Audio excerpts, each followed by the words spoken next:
It's there. I don't think we'll both give up now.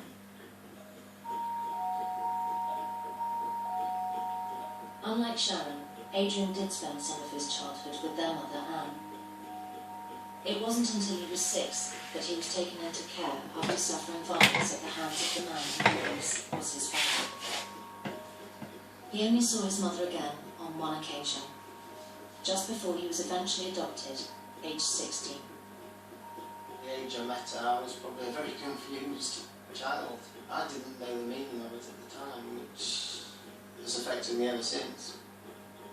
I just wish I could remember it. There's always been something missing. He's never liked his birthday because it's always reminded him of what was missing. Got a bit better over the years because the kids, they wanted to celebrate it with him, and we've always, encouraged that. But if it was just him, it would just another day. With the support of his wife Rita, Adrian approached a specialist adoption agency to see if they could track down his records in the hope that they might lead to his mum. After 2 months they came back and said they couldn't find a single piece of paper with my name on it. Despite this setback, Adrian has never given up trying to find his mother. Any way I could think of, we tried. Went to visit all the old children's homes I've been in. I even spent half a year just dialing everybody with my surname. I just rang every single one. It's been really hard for him when he's come up against these brick walls all the time. He doesn't want to feel those feelings again. Despite the fact that Adrian could find no record of his adoption anywhere, we were convinced, because he had been officially adopted, there had to be a file somewhere.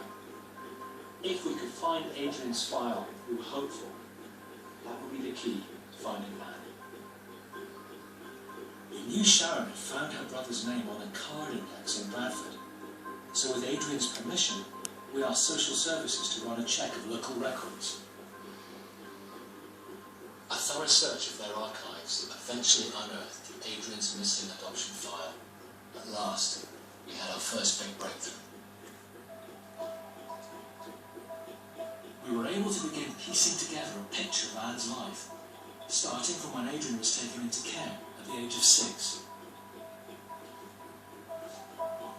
The file reveals that the man Adrian remembers being violent towards was not actually his father, as Adrian had believed, but was in fact his stepfather. It also shows that after Adrian was taken into care, Anne and her husband moved to Australia. The only address in the file is 43 years out of date, and the trail to her whereabouts ends there.